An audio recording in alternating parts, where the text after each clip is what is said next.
Play pi baro, ipidang sobhai pi sa piyit kami, bat ki kubor baman kasngi.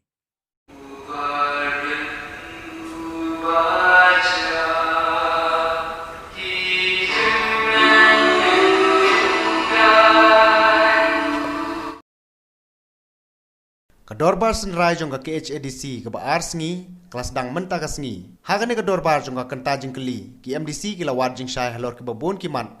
Nadu ke jing snai ki yau ke council ka jing pedang ke pisan na tribal area katkum ka artikel arspa nya pusan ka kam thungs em ke hima nong spung ka an snai yeng na building bylaws.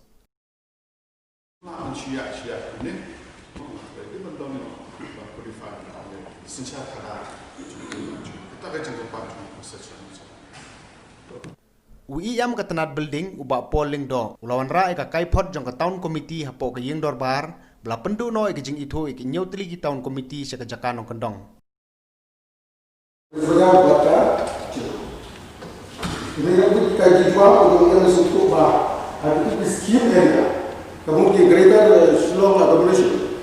Napun ka dinai board masalah house ada kendai, tim hak ni, kemudian hak yang kota muda. Dia hanya kesemua stasiun yang lalu awal, dia right to the council, kapun ka perana berhenti, bagi banyak administrator. Dalam reguler jadi an tiga bulan musuh. Jadi masuk akal syai kali bertanya nama syai bahawa kita nak apakah konsul ini. Lain ada di nama musuh. Kemudian di konfirmasi dia kemudian sebelum gosip. Ia bicara bagi pak notify ke building bylaws dan notify ke building authority. Ini kalau Kasih tak Moses Council Building and Structural Regulatory Authority. Masuk tu kan jumlah tu dari authority kalau buat issue di building permission. Jadi kalau ni issue building permission naga state government building bylaws ni naga hasil autonomous building regulation 2015. Mereka naga hasil autonomous building regulation 2015.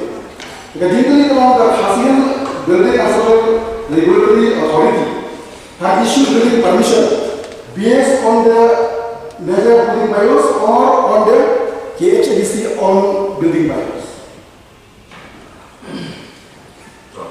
Mr. Chairman, tersyai hamnya pada tahun constitute but notify the Khadc Building and Structure Regulatory Authority kalau bagi historik tentang bangunan tahun urset lain jom di building bylaws dalam applicable areas jom autonomous council.